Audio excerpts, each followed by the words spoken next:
दोनों होता क्या है, इसे आप ऐसे समझ सकते हो कि ट्रेडिंग और इन्वेस्टिंग दोनों ही शेयर मार्केट से पैसा बनाने के अलग अलग रास्ते हैं। अब ट्रेडिंग में क्या होता है कि आपको थोड़ी दूर चलने पर ही प्रॉफिट मिल जाता है, लेकिन इन्वेस्टिंग का रास्ता बहुत लंबा होता है, इसमें आपको प्रॉफिट बहुत समय बाद मिलता है। और इन दोनों के बीच का जो मेन डिफरेंस है वो है टाइम, क्योंकि ट्रेडिंग में बहुत कम समय में आप प्रॉफिट बना सकते हो। आप एक महीने में, एक हफ्ते में, एक दिन में, यहाँ तक कि कुछ मिनटों में बहुत सारा प्रॉफिट कमा सकते हो। लेकिन इन्वेस्टिंग में कुछ महीनों में, कुछ सालों में, 5 साल, 10 साल, 20 साल, उससे भी ज्यादा लग सकते हैं प्रॉफिट कमाने में। अब आप यहाँ पे सोच रहे होगे कि यार अगर कम समय में हमें पैसा मिल सकता है तो हम लंबे समय का इंतजार क्यों करें। तो देखो यहीं पे मेन बात आती है ट्रेडिंग और इन्वेस्टिंग को समझने की, क्योंकि ये बहुत इंपॉर्टेंट चीज है और ये बहुत क्लियर हो जाना चाहिए आपको इन्वेस्टमेंट शुरू करने से पहले। यहाँ पे मैं आपको बता दूं कि एक आदमी एक समय पे एक ट्रेडर भी हो सकता है और इन्वेस्टर भी हो सकता है, यानी कि एक आदमी ये दोनों काम कर सकता है, लेकिन उसे ट्रेडिंग और इन्वेस्टमेंट के बीच का डिफरेंस जरूर पता होना चाहिए। तो इस वीडियो में हम ट्रेडिंग और इन्वेस्टिंग को तो समझेंगे ही, इसके अलावा हम इन दोनों के बीच के जो मेजर डिफरेंसेस है उनके बारे में भी डिस्कस करेंगे,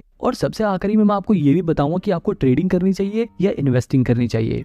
अब देखो सबसे पहले समझते हैं ट्रेडिंग और इन्वेस्टिंग के कॉन्सेप्ट को। इसे समझाने के लिए मैं आपको एक एग्जांपल देता हूँ। मान लो बाबूराव नाम का एक आदमी अपनी मोबाइल की दुकान खोलता है। उसकी दुकान बहुत बढ़िया चल रही थी, वो मार्केट से सस्ते दाम से मोबाइल लाता और अपनी दुकान पे बेचकर प्रॉफिट कमाता। उसका काम बढ़िया चल रहा था, लेकिन जब भी कुछ समय बाद उसकी दुकान के सामने एक और दुकान खुल जाती है तोतला सेठ की, और वो वही मोबाइल बाबूराव की दुकान से भी सस्ते दाम पर बेचने लग जाते हैं। मतलब कि बाबूराव जो फोन 10,000 में बेचते थे, वही फोन तोतला सेठ 9,000 में बेचने लगा। अब क्योंकि तोतला सेठ की दुकान पर मोबाइल सस्ते मिल रहे हैं तो लोग बाबूराव की दुकान पर क्यों खरीदेंगे। अब क्योंकि भैया बाबूराव के पास कस्टमर तो आ नहीं रहे थे, इसलिए वो बस दिन भर टीवी पे न्यूज ही देखता रहता। सारे ग्राहक तोतला सेठ के पास जाने लगे थे। जब भी वो टीवी में न्यूज देखता है कि जिस ब्रांड का मोबाइल वो लोग बेचते हैं वो मोबाइल चिप की शॉर्टेज की वजह से बनना बंद हो गए हैं। अब यहाँ पर बाबूराव के दिमाग में आइडिया आता है, क्योंकि मोबाइल की डिमांड तो लोगों में बहुत ज्यादा है, लेकिन मैन्युफैक्चरिंग ना होने की वजह से अब उसकी सप्लाई बंद हो जाएगी। अब यहाँ पर देखो बाबूराव दो काम कर सकता है। पहला ऑप्शन ये है कि वो रोज सवेरे उठते ही सबसे पहले तोतला सेठ की दुकान पर जाकर उसके सारे फोन 9,000 में खरीद ले और उन्हें अपनी दुकान पर वापस 10,000 में बेचकर प्रॉफिट कमाए। दूसरा तरीका ये है कि वो रोज सवेरे तोतला सेठ की दुकान पर जाकर उसके सारे मोबाइल खरीद ले और उन्हें अपने वेयर हाउस में स्टोर करके रखे, उन्हें बेचे नहीं। इसी तरह वो कुछ महीने अपने पास उन फोन्स को स्टोर करके रखे, और जैसे ही उस फोन का प्राइस मार्केट में बढ़ जाए और उसकी डिमांड मार्केट में बढ़ जाए, वो उन फोन को 10,000 की जगह 12,000 में बेचकर ज्यादा प्रॉफिट कमाए। अब यहाँ पर देखो ट्रेडिंग और इन्वेस्टिंग को समझो। बाबूराव जब डेली फोन सस्ते में खरीद कर उन्हें बेच रहा था तो वो ट्रेडिंग कर रहा था, लेकिन जब बाबूराव ने फोन को कुछ महीनों के लिए स्टोर करके रखा और जैसे उनका प्राइस बढ़ा उसने जब बेचा तो उसने इन्वेस्टिंग करी, क्योंकि वो डेली चीजों को सेल नहीं कर रहा बल्कि वो उन्हें कुछ महीनों बाद कर रहा है। बिल्कुल इसी तरह ट्रेडिंग और इन्वेस्टिंग वर्क करती है। बस शेयर मार्केट में फोन की जगह शेयर्स आ जाते हैं, मतलब हम शेयर मार्केट में डेली फोन्स की जगह शेयर्स को सस्ते में खरीद कर उन्हें महंगे में बेचकर प्रॉफिट बनाते हैं, तो वो ट्रेडिंग होती है। और अगर हम शेयर्स को सस्ते में खरीद कर कुछ महीने, कुछ साल, 10 साल, 5 साल बाद जब वो शेयर का प्राइस बढ़ जाता है तब बेचते हैं, तब वो इन्वेस्टिंग कहलाती है। देखो यहाँ दोनों के बीच का जो मेजर डिफरेंस है वो है टाइमिंग। आई होप अब आपको ट्रेडिंग और इन्वेस्टिंग का कॉन्सेप्ट समझ आ गया होगा, अगर नहीं आया तो आपको आगे जरूर आ जाएगा। अब देखो इन्वेस्टिंग में क्या होता है, लोग अच्छी कंपनियों के शेयर ढूंढते हैं और जैसे ही उन्हें कोई ऐसी कंपनी मिलती है जो फ्यूचर में अच्छा खासा प्रॉफिट जनरेट करेगी, अच्छा परफॉर्म करेगी, वो उस कंपनी के ऊपर फंडामेंटल रिसर्च करते हैं और ये पता लगाते हैं कि क्या ये कंपनी इन्वेस्ट करने लायक है या नहीं, क्या इस कंपनी में अगर हम पैसे लगाएंगे तो बढ़ेंगे या नहीं बढ़ेंगे। अगर उन्हें उनके इन सवालों के जवाब मिल जाते हैं तो वो उस कंपनी में अपना पैसा लगा देते हैं, और वो कंपनियां इन इन्वेस्टर्स के पैसों को लेकर अपने नए प्रोडक्ट लॉन्च करती हैं, अपने बिजनेस को और बड़ा करती हैं, नए एम्प्लॉइज को हायर करती हैं ताकि उनकी प्रोडक्शन बढ़ सके, ताकि वो लोग ज्यादा प्रोडक्ट्स को बना सके और ज्यादा चीजें बेचकर ज्यादा मुनाफा कमा सके। और जब उनको ज्यादा मुनाफा होता है तो वो अपने इन्वेस्टर को खुश करने के लिए उस मुनाफे में से थोड़ा थोड़ा हिस्सा दे देते हैं। इस छोटे छोटे हिस्से को ही डिविडेंड बोलते हैं, क्योंकि देखो इन्वेस्टर जो होता है वो लॉन्ग टर्म के लिए इन्वेस्ट करता है, तो उसे आखिरी में जो रिवॉर्ड मिलता है वो तो मिलता ही है, लेकिन कंपनियां बीच बीच में थोड़ा थोड़ा डिविडेंड देकर, थोड़ा थोड़ा प्रॉफिट का हिस्सा देकर अपने इन्वेस्टर को खुश करती रहती हैं।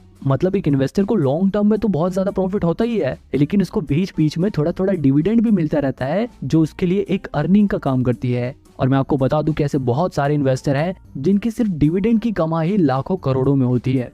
वहीं दूसरी तरफ जो ट्रेडिंग होती है उसमें जो ट्रेडर होते हैं उन्हें इस बात से कोई भी फर्क नहीं पड़ता कि कंपनी क्या काम करती है, कंपनी प्रॉफिट कमाती है या नहीं कमाती, कंपनी का मैनेजमेंट कैसा है, वो फंडामेंटल एनालिसिस पर ध्यान नहीं देते। एक ट्रेडर सबसे ज्यादा ध्यान देता है टेक्निकल एनालिसिस पे। वो चार्ट एनालिसिस पे ध्यान देता है, वो शेयर्स के प्राइस को ट्रैक करता है कि शेयर का प्राइस कब घट रहा है कब बढ़ रहा है, वो उसमें अपॉर्चुनिटीज ढूंढता है। मतलब एक ट्रेडर का काम ऐसा होता है कि वो रोज सवेरे उठते ही सबसे पहले मार्केट खुलते ही किसी भी एक कंपनी का शेयर उठा देगा और उसके प्राइस की मूवमेंट को ट्रैक करेगा। अगर उस ट्रेडर को टेक्निकल और चार्ट एनालिसिस करने के बाद ये लगता है कि शेयर का प्राइस बढ़ेगा तो वो उसे कम रेट पर खरीद लेगा और जैसे उस शेयर का प्राइस बढ़ेगा उसे बेचकर प्रॉफिट कमा लेगा। जबकि इन्वेस्टमेंट में क्या था, जो इन्वेस्टर था वो शेयर को सस्ते में खरीद कर उसे कई साल बाद बेचता है जब उसका प्राइस बढ़ जाता है। अब आपको ये समझ आ गया होगा कि एक ट्रेडर कैसे काम करता है और एक इन्वेस्टर काम कैसे करता है। अब देखो इनके बारे में मैं और डिटेल में नहीं जाऊंगा वरना वीडियो बहुत बड़ी हो जाएगी। अब सीधे हम डायरेक्ट इनके डिफरेंस के बीच में आते हैं, इन दोनों के बीच के अंतर के बारे में बात करते हैं। सबसे पहला डिफरेंस तो टाइम का ही था। ट्रेडिंग कम समय का प्रोसेस है और इन्वेस्टिंग लंबे समय का गेम है। इसके अलावा अगर रिस्क के हिसाब से देखा जाए तो ट्रेडिंग में बहुत ज्यादा रिस्क होता है जबकि इन्वेस्टिंग में रिस्क बहुत ही कम होता है।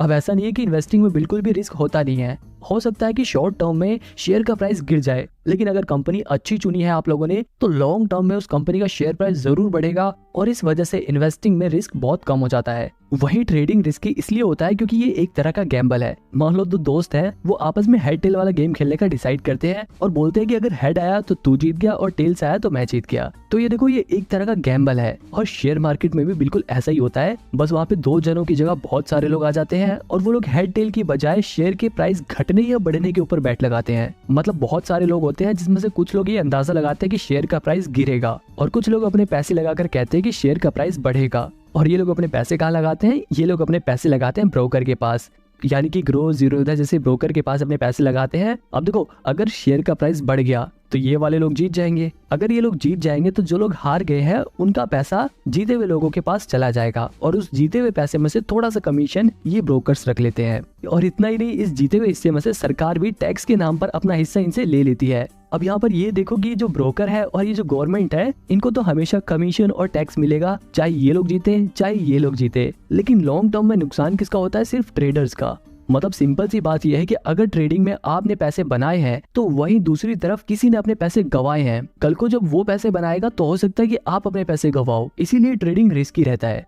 अब वापस अपने डिफरेंस की ओर चलते हैं। अब देखो एक और चीज है इन्फॉर्मेशन। ज्यादातर लोग ट्रेडिंग करते हुए प्राइस घटेगा या बढ़ेगा इस बात का पता लगाने के लिए टेक्निकल एनालिसिस करते हैं। वहीं अगर बात करें इन्वेस्टिंग की तो यहाँ पर इन्वेस्टर इस बात का पता लगाने के लिए कि कंपनी का शेयर प्राइस फ्यूचर में बढ़ेगा या नहीं बढ़ेगा, कंपनी फ्यूचर में ग्रो करेगी या नहीं करेगी, इसके लिए इस्तेमाल करते हैं फंडामेंटल एनालिसिस का। अब अगर आपको ये फंडामेंटल एनालिसिस सीखना है तो आप मेरी ये वाली वीडियो देख सकते हो, इसमें मैंने डिटेल में फंडामेंटल एनालिसिस को समझाया है। अब देखो एक और चीज है स्ट्रेस। जो ट्रेडिंग वाला बंदा होता है वो हमेशा स्ट्रेस में रहता है। अगर उसको प्रॉफिट हो गया तब तो वो पूरे दिन खुश रहेगा, लेकिन अगर उसको लॉस हो गया तो उसके दिमाग में पूरे दिन वही बात घूमती रहती है। ट्रेडिंग करते वक्त हर पल उसे बहुत टेंशन रहती है। अगर शेयर प्राइस गिर गया तो उसकी सांसें फूलने लगती हैं और जैसे शेयर प्राइस बढ़ने लग गया तो वो एकदम खुश होने लगता है। तो कहने का मतलब ये है कि ट्रेडिंग में बहुत ज्यादा स्ट्रेस रहता है जबकि इन्वेस्टिंग में स्ट्रेस बिल्कुल नहीं रहता, क्योंकि ये एक लॉन्ग टर्म प्रोसेस है। हो सकता है कुछ समय के लिए आपके शेयर प्राइस गिर जाए, लेकिन अगर आपने कंपनी अच्छी चुनी है तो फिर महीने बाद, एक साल बाद, कुछ साल बाद शेयर प्राइस जरूर बढ़ेगा और फ्यूचर में आपको प्रॉफिट होगा। अब देखो ट्रेडिंग वाला बंदा हरदम शेयर के बारे में देखता रहता है, लेकिन इन्वेस्टिंग वाला बंदा आराम से एक बार इन्वेस्ट कर देगा और फिर कुछ टाइम बाद अपना देखेगा इन्वेस्टमेंट, अच्छा हाँ मेरा शेयर प्राइस जितना बढ़ गया या इतना गिर गया, फिर दोबारा बंद कर लेगा, क्योंकि उसे बेचना नहीं है, उसने लॉन्ग टर्म के लिए इन्वेस्ट कर रखा है। फिर कुछ समय बाद वो दोबारा से खोल के देखेगा कि हाँ भाई अब तो आज मेरे शेयर प्राइस बढ़ गए, वो कम देखेगा और उसको कम टेंशन होगी। लेकिन ट्रेडर को हर पल टेंशन रहती है, प्रॉफिट होने के बाद भी और लॉस होने के बाद तो ऑब्वियसली रहती है।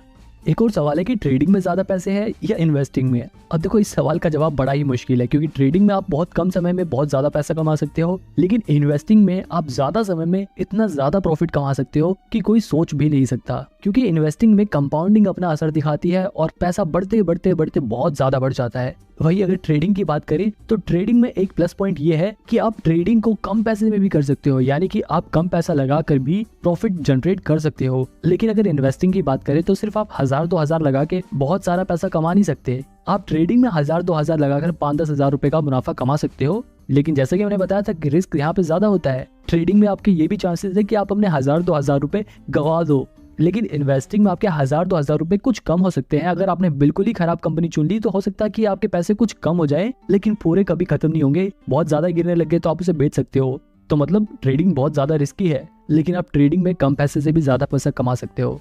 बात करें एक्सपेंस की, अगर आप ट्रेडिंग करते हो तो आपको ज्यादा चार्जेस देने पड़ेंगे, लेकिन अगर आप इन्वेस्टिंग करते हो, आप डिलीवरी में शेयर्स को खरीदते हो, तो आपको ब्रोकरेज कम देना पड़ेगा, यानी कि कम चार्जेस देने पड़ेंगे। जैसे कि मैंने आपको ऊपर वाले एग्जांपल में बताया था कि लोग ट्रेडिंग में बहुत सारी ट्रांजैक्शन करते हैं, इसलिए उनके ऊपर चार्जेस लगकर बहुत ज्यादा चार्जेस हो जाते हैं। लेकिन इन्वेस्टिंग में लोग एक बार शेयर खरीद लेते हैं तो उसे कई सालों बाद बेचते हैं, इसलिए उसके ऊपर चार्जेस बहुत कम लगते हैं। अगर लर्निंग की बात करें कि आप लोग ट्रेडिंग जल्दी सीख सकते हो या इन्वेस्टिंग जल्दी सीख सकते हो, अब देखो ये दोनों ही बड़ी कॉम्प्लेक्स चीजें हैं, पर मेरा ऐसा मानना है कि इन्वेस्टिंग सीखना ज्यादा आसान है एज कम्पेयर टू ट्रेडिंग, क्योंकि ट्रेडिंग बहुत ही रिस्की है। ट्रेडिंग में जो प्रोफेशनल लोग होते हैं सिर्फ वही पैसा बना पाते हैं, और जो नए लोग होते हैं उनमें से 90% लोग अपना 90% पैसा 90 दिनों के अंदर ही गवा देते हैं। अब अगर ब्रोकरेज चार्जेस की बात करें तो चाहे ट्रेडिंग हो या इन्वेस्टिंग हो, दोनों में ही जो ब्रोकरेज चार्जेस होते हैं वो हर ब्रोकर अपने हिसाब से अलग अलग चार्ज करता है। अगर बात करें ट्रेडिंग की तो यहाँ पर ब्रोकरेज चार्जेस 0.03% से लेकर मैक्सिमम 20 रुपीज पर ट्रांजैक्शन होता है ज्यादातर ब्रोकर्स का। इसके अलावा एम स्टॉक जैसे कुछ ब्रोकर तो ऐसे भी हैं जिनके पास 1000 रुपए से लेकर 2000 रुपए तक का प्लान होता है, जिन्हें खरीदने पर आपका लाइफ टाइम ब्रोकरेज चार्जेस नहीं लगेगा। लेकिन यहाँ पर ध्यान देने वाली बात यह है कि सिर्फ ब्रोकरेज चार्जेस नहीं लगेगा। इसी तरह अगर आप इन्वेस्टमेंट करते हो यानी कि डिलीवरी में शेयर्स को खरीदते हो, तो वहां पर भी जो ब्रोकरेज चार्जेस होता है वो 0.003% से लेकर 20 रुपीज मैक्सिमम पर ट्रांजैक्शन होता है। हालांकि डिलीवरी में भी जीरो था, जैसे कुछ ब्रोकर ऐसे हैं जो 1 भी रुपए ब्रोकरेज चार्जेस नहीं लेते, लेकिन इन ब्रोकर्स के पास आपको लगभग 300-350 रुपए अकाउंट मेंटेनेंस चार्जेस देने होते हैं हर साल। ये सब तो ब्रोकरेज चार्जेस थे जो ब्रोकर्स चार्ज करते हैं, लेकिन इसके अलावा गवर्नमेंट भी प्रॉफिट में से अपना टैक्स डिडक्ट करती है। अगर बात करें सिर्फ ट्रेडिंग की तो ट्रेडिंग पे जो प्रॉफिट होता है उस पर लगभग 28% टैक्स देना पड़ता है। वहीं अगर बात करें इन्वेस्टमेंट की, यानी कि अगर हमें लॉन्ग टर्म कैपिटल गेन होता है तो उस पर हमें 20% टैक्स देना पड़ता है। आप में से कुछ लोगों के दिमाग में डाउट होगा कि हम ट्रेडिंग या फिर इन्वेस्टमेंट कम से कम कितने रुपए से स्टार्ट कर सकते हैं। तो देखो, आप मिनिमम 100 रुपए से ट्रेडिंग और इन्वेस्टमेंट दोनों ही स्टार्ट कर सकते हो। ट्रेडिंग में आप अपना पैसा फ्यूचर एंड ऑप्शंस में लगा सकते हो, इंट्राडे ट्रेडिंग में लगा सकते हो। इन्वेस्टिंग में आप डायरेक्ट कंपनी के शेयर्स में अपना पैसा लगा सकते हो या फिर म्यूचुअल फंड के जरिए इन्वेस्ट कर सकते हो। अब देखो, यहाँ पर एक और चीज तो ध्यान देने वाली है, अगर आप ट्रेडिंग करना चाहते हो, अगर आप फ्यूचर एंड ऑप्शंस में इन्वेस्ट करना चाहते हो, तो इसके लिए आपके पास इनकम स्टेटमेंट होना जरूरी है। जबकि ट्रेडिंग में आपको इनकम स्टेटमेंट की कोई जरूरत नहीं होती, बस आप अपना डीमेट अकाउंट खुलवाओ और इन्वेस्ट करना स्टार्ट कर दो। ट्रेडिंग और इन्वेस्टिंग की बात यहीं पर खत्म करते हैं और मेन सवाल का जवाब जानते हैं कि आखिर आपको क्या करना चाहिए, आपको ट्रेडिंग करनी चाहिए या इन्वेस्टिंग करना चाहिए। अब देखो, आपको मैं यहाँ पे बिल्कुल साफ साफ बता दूं, अगर आप अभी बिल्कुल नए नए शेयर मार्केट के बारे में सीख रहे हो तब तो बिल्कुल भी ट्रेडिंग की तरफ मत जाना। कभी आप ऐसा सोचो कि आप 1000-2000 रुपए लगा के उसे 5-10 हजार रुपए बना लोगे और फिर 5-10 हजार को 1 लाख करोगे और फिर 1 लाख को 1 करोड़, ऐसे करके आप बहुत सारे पैसे कमा लोगे। ऐसा नहीं होता। अगर आप बिल्कुल नए नए शेयर मार्केट में आए हो, पहली बारी बेशक आप कुछ पैसे बना लो, लेकिन उसके बाद आप अपने पैसे जरूर गवाओगे और वहीं पर आप डीमोटिवेट हो जाओगे। तो इसलिए पहले शेयर मार्केट्स के बेसिक्स को सीखो। इन्वेस्टिंग के जरिए आप डिलीवरी में शेयर्स को खरीदो, उनकी मूवमेंट को ट्रैक करो। आपको धीरे धीरे जब एक्सपीरियंस होने लगेगा, आपको धीरे धीरे जब ये पता लगने लग जाएगा कि शेयर मार्केट कैसे वर्क करता है, तब आप धीरे धीरे अपना ट्रेडिंग में कदम रख सकते हो। लेकिन एकदम से ही ट्रेडिंग मत करने लग जाना। यहाँ पर आप ये ध्यान रखना कि जब आप ट्रेडिंग सीख रहे हो तो उस समय ज्यादा पैसे नहीं लगाने आपको ट्रेडिंग में, आपको कम पैसे से शुरुआत करनी है और जैसे जैसे आपका एक्सपीरियंस बढ़े वैसे वैसे आप अपने पैसे बढ़ा सकते हो। यहाँ पर एक और बात ध्यान देने वाली है कि शुरुआत में जब आप ट्रेडिंग सीख रहे हो तो ऐसा ब्रोकर चुनना जिसका यूजर इंटरफेस आसान हो और वहां पर अकाउंट मेंटेनेंस चार्जेस या फिर प्लेटफॉर्म चार्जेस ना लगे, और जिनके ऐप का यूजर इंटरफेस इतना बढ़िया हो कि आप जब भी ट्रेडिंग या इन्वेस्टिंग करो तो आपकी साइट क्रैश ना हो जाए और आपके पैसे ना अटक जाए। आप इसके लिए शुरुआत में एंजल वन जैसे ब्रोकर के जरिए ट्रेडिंग करना स्टार्ट कर सकते हो, और अगर आपके पास थोड़े पैसे आ जाए तो आप जीरोधा, एंजल वन, अपस्टॉक में से किसी में भी डीमेट अकाउंट खोल के ट्रेडिंग स्टार्ट कर सकते हो। लेकिन मैं आपको फिर भी सजेस्ट करूंगा कि आप ट्रेडिंग जब ही करना जब आप खुद के पैसे कमाने लग जाओ और अपने पैसे गंवाने का रिस्क ले सको, क्योंकि बहुत सारे ऐसे लोग हैं जिन्होंने अपना पैसा गंवाया भी है। लेकिन आपको हमेशा पॉजिटिव साइड सोच के चलनी है, चाहे आप इन्वेस्टिंग करो चाहे ट्रेडिंग करो, आपको यकीन रखना है कि हाँ मैं प्रॉफिट अर्न कर सकता हूँ। और अगर आप एक सैलरीड पर्सन, आप हर महीने कमाते हो, आपका मेन मकसद सिर्फ अपने पैसों को भविष्य में सिर्फ बढ़ाना है, तो ऐसे लोग सिर्फ इन्वेस्टिंग कर सकते हैं, वो लोग म्यूचुअल फंड में अपने पैसे लगा सकते हैं, उन्हें ट्रेडिंग करने की कोई